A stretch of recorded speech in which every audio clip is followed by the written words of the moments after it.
companies don't fail because they lack money. They fail because they lose imagination. And most leaders don't burn out because they work too hard, but because they stop working on the right thing. I learned this lesson hard way. Years ago, when I was leading a transformation project for a large size organization, the kind where everyone says they want change, but they couldn't accept the change until the change arrived at their desk. We had brilliant people, great strategies, but we didn't even have something like strategic courage. The board wanted innovation, but with certainty. And we all know that these two things cannot coexist.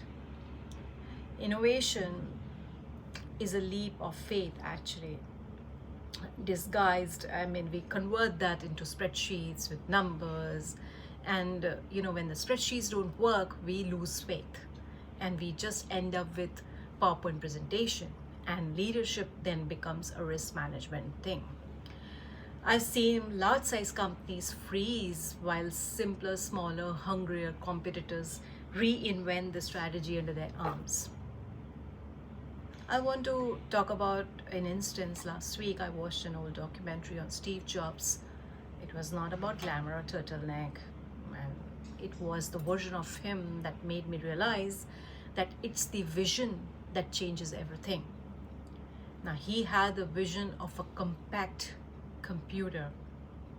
And in fact, I would say he was the first person who would imagine a compact computer sitting at every college student's desk.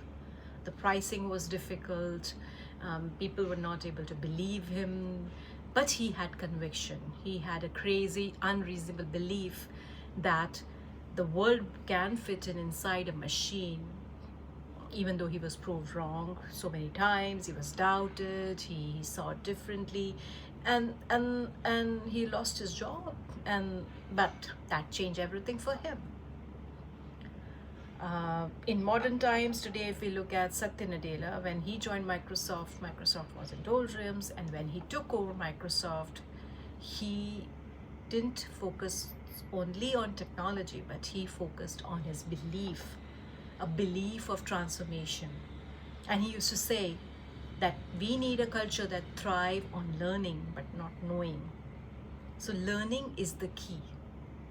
That's the real strategy. Not the technology, not the KPIs. It's the emotional capacity of leaders to evolve, to take courage again, to be curious again, to imagine a world in a different way. In 25 years working with CEOs and founders around the world, I noticed something very surprising. That companies that wins are not the ones with the best plans.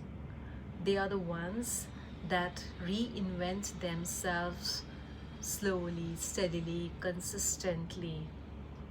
Of course, not aggressively. And the leaders that rise are not the ones with all the answers, but the ones who ask better questions. So good leaders always have questions. They are curious. And here is the question I ask myself, and the question I invite you to sit with today. What truth about your business is no longer true, but you're still operating as if it is? Sometimes it's the business model, sometimes it's the leadership style, sometimes it's your own identity. So are you continuing with the same identity that you formed the business? Difficult to answer. The hardest transformation is not digital. It isn't even strategic. It's personal transformation. John Cotter said, transformation fails when urgency fails. Clayton Christensen warned that success plants the seeds of disruption. He's a major guru on disruption. Carol Dweck showed that mindsets depend on more than outcomes, it depends on talent. And modern research coming from HBS, McKinsey's, they say that companies don't fail behind because the world changes. They fall because they refuse to change with it. So my words today, if you want to lead transformation, you must first transform your lens. Steve Jobs saw computers as poetry, Satya Nadella as culture.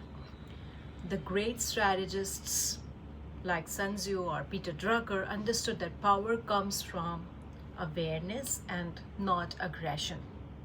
So my take or my words to you is simple today. Where do you need to stop optimizing and start imagining?